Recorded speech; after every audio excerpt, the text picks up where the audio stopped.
¿Cómo están? Muy bienvenidos a una nueva conversación que hacemos acá en CNN Chile. Esta vez queremos reflexionar a los cuidados, pero también a varias de las discusiones que están de fondo en cómo nos relacionamos con nuestros adultos mayores.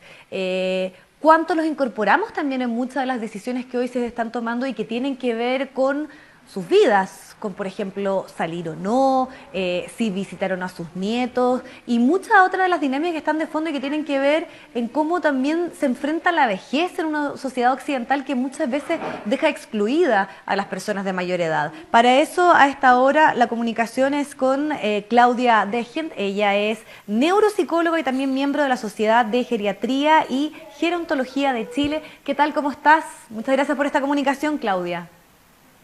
Hola, buenas tardes. Muchas gracias a ustedes. Claudia, se ha hablado muchísimo de cómo debemos preocuparnos por nuestros adultos mayores, cómo debemos estar pendientes, pero muchas veces en eso hay una cierta cuota de excesiva protección o hasta de infantilismo. Y ya se está hablando y debatiendo mucho respecto a esto. En Francia hay toda una discusión, por ejemplo, si en estas medidas de confinamiento deben salir o no los mayores de 65 quienes se molestaron al sentirse excluidos en la toma de decisiones que además también les compete a ellos, a su día a día. Entonces, ¿cómo ves tú la forma en que nos estamos relacionando con el tema de esta pandemia y lo que pasa con las personas de mayor edad? Sí, efectivamente lo que tú mencionas, tienes mucha razón. Hay una forma de relacionarnos con las personas mayores habitualmente como sociedad que tiene más que ver con infantilizar, ¿cierto? Con quitarle valor también a la vida y a la historia que ellos tienen. Es como que perdieran Mm. su autonomía, su independencia, sus decisiones, su capacidad de tomar decisiones. Entonces, muchas de las medidas que se están tomando, que si bien está bien, los debemos proteger, pero se deja de lado también la decisión y la capacidad de autonomía y de tomar esta decisión de cada persona y no, en el fondo, descartar porque tenga cierta edad. Se entiende que a mayor Mm. edad tenemos más probabilidades de tener enfermedades y sabemos que las personas con más patologías, con más enfermedades, ¿cierto? Tienen mayor riesgo de contraer el bicho, del virus, ¿cierto? De pasarlo mal, de complicarse y de llegar a los lugares de salud y estar en condiciones graves. Pero eso no va a ser tampoco Sí. todo el grupo de adultos mayores. Ujú. Y ahí, ¿cómo ves tú? Porque si bien en este momento está en riesgo la salud, sabemos que ellos muchas veces no están preparados como una persona joven, sabemos que hasta eso puede tener ciertos cuestionamientos respecto a lo que han sido algunas informaciones de que esta enfermedad no necesariamente ataca a las personas de mayor edad, sino que a quienes que tienen alguna enfermedad de base. Y mucha gente joven precisamente ha tenido una condición bien crítica al momento de tener el COVID-19. Pero lo que sí llama la atención tiene que ver con cómo estar pendiente de ellos sin caer precisamente en lo que tú decías, en esa infantilización o en esa sobreprotección que muchas veces los puede anular. Mm. Sí, efectivamente, bueno, tiene que ver quizás con una cosa muy sencilla que tiene que ver con detectar cuáles son las necesidades y los requerimientos que cada persona tiene. Y eso se hace conversando, porque cada uno va a tener necesidades distintas. Algunos van a tener necesidades de comprar, de conversar, de a lo mejor necesidades de salud, de que los acompañen al médico, si es que antes ellos eran capaces de ir solos, Mm. tomaban transporte público y ahora efectivamente es mucho más seguro si algún hijo o hija los lleva en auto. O sea, como en el fondo también acoger y escuchar cuál es la necesidad que esa persona nos Mm. está manifestando. No tomar la decisión nosotros como Sí. hijos o como familia cercana sobre lo que ellos necesitan. Es una cosa como Mm. muy sencilla y no lo hacemos muchas veces, sino que llegamos allá con las bolsas, ¿cierto?, del supermercado, sí, por supuesto Mm. es lo correcto, pero a lo mejor si esa persona tiene, no ahora que estamos en cuarentena absoluta, pero en un momento que es cuarentena voluntaria, a lo mejor tiene un almacén abajo, cerca, y a lo mejor esa misma salida es incluso beneficiosa. Entonces, en el fondo, claro, Mm. si bien hay una medida que es más universal, estable para todos, también hay que de alguna manera ser un poquito más flexibles y escuchar lo que ellos necesitan.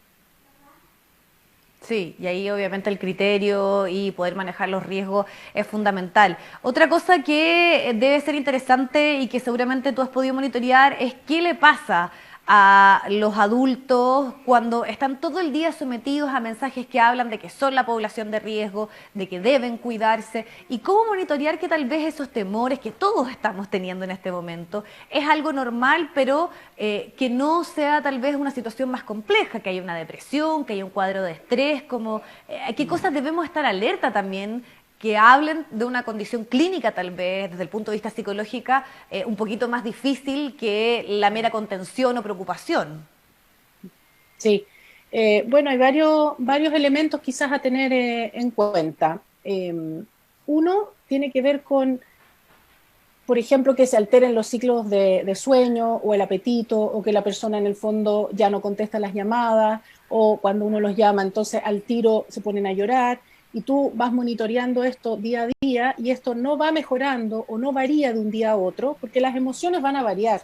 Un día vamos a estar, y las personas mayores también, un día van a estar más ansiosos, otro día van a estar más tristes, a lo mejor un día encuentran un poco más de valor y se alegran y hacen cosas, se mueven. Entonces uno al hablar por teléfono o videollamadas puede monitorear esta situación. Entonces, cuando uno empieza a detectar que a lo mejor ya no comen lo que comían antes, o que no se levantan, uno los llama y siguen acostados, ¿cierto? Como decía antes, lloran mucho, o están muy ansiosos, hablan mucho durante todo el día, o llaman más de lo habitual, por ejemplo, algún hijo. Eh, Esas son algunas señales que nos podrían llamar la atención. Ahora, tenemos que distinguir también que eh, una cosa es tener síntomas, ¿no es cierto?, que podemos pensar en algunas emociones, como el temor, como Ujú. la incertidumbre, como la ansiedad, y otra cosa es que esto ya se constituya, como mencionabas tú, en un cuadro clínico que requiere ayuda.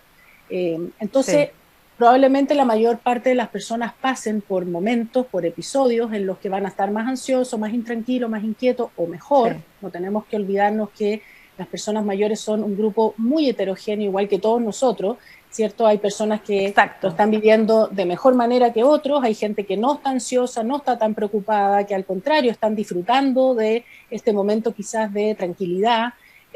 También hay personas que están, a lo mejor se sienten muy solas al estar solas, y otra persona a lo mejor al revés, se siente agobiada de estar en el fondo en una situación de multitud, ¿cierto? Encerrados todo el día en una casa. Entonces hay una variedad.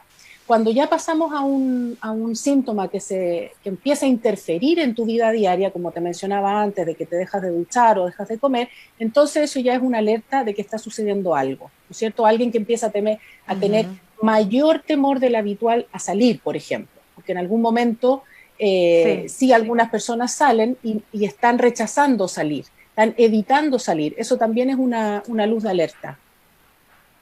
Ujú.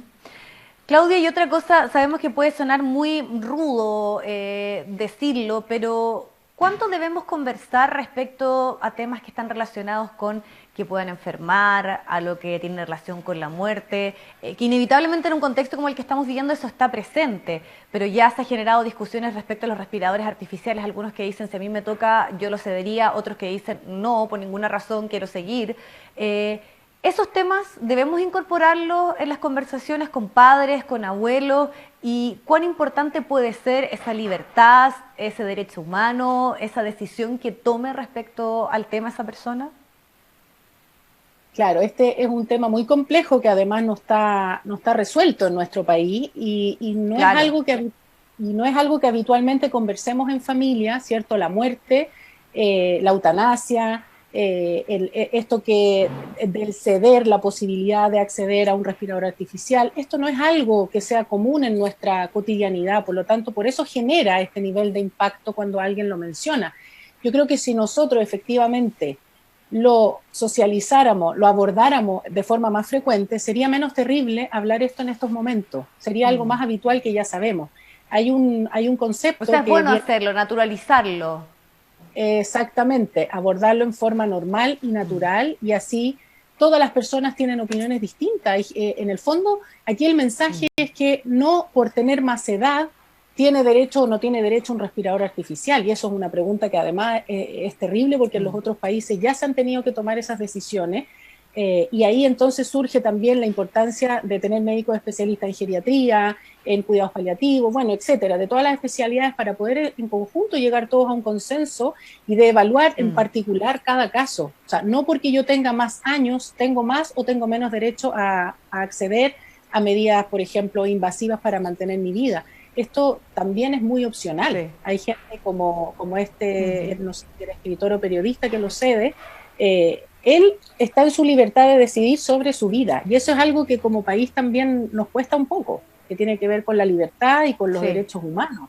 Entonces, si no está resuelto antes en otras temáticas, ahora se hace complejo abordarlo porque estamos en una situación de emergencia. Pero por lo menos al interior de las familias, yo creo que es muy importante que lo conversemos. Muy importante que lo conversemos porque todos tenemos derecho a opinar sobre nuestra vida y los hijos también tienen derecho a opinar sobre lo que ellos querrían. Pero aquí la voz importante es de la persona mayor, siempre y cuando se encuentre en estado cognitivo, mental adecuado para tomar decisiones. ¿Cierto? Si la persona ya no tiene las condiciones mentales, como en el caso de los deterioros cognitivos y las demencias, bueno, algún representante de la familia tendrá que tomar esa decisión lo más cercano a lo que lo tomaría esa persona. Claudia, te queremos agradecer el tiempo, esta conversación. Hay varios temas que nos quedan dando vuelta respecto también, sobre todo a como sociedad, cómo nos estamos relacionando con la vejez, un camino al cual todos vamos a llegar, y cómo también los hacemos partícipe de muchos de los temas que se están discutiendo por estos días. Muchísimas gracias, Claudia, que estés muy bien. Muchas gracias a ustedes. Buen día. Bueno, ahí una reflexión que queríamos sumar a través de estas entrevistas, donde debemos incorporar al hablar de la vejez o de los adultos mayores, no solamente como una población de riesgo, hay un sinfín de aspectos que son interesantes, la salud mental, la participación, por ejemplo, activa que ellos tienen en la construcción de una nueva sociedad y sobre todo cuánto valen sus decisiones, su autonomía, su independencia y libertad, que sabemos que en este momento está restringida por una situación de riesgo, pero que sin duda nos lleva a seguir reflexionando y discutiendo estos temas. Nos vemos pronto en una nueva entrevista. Que estén muy bien.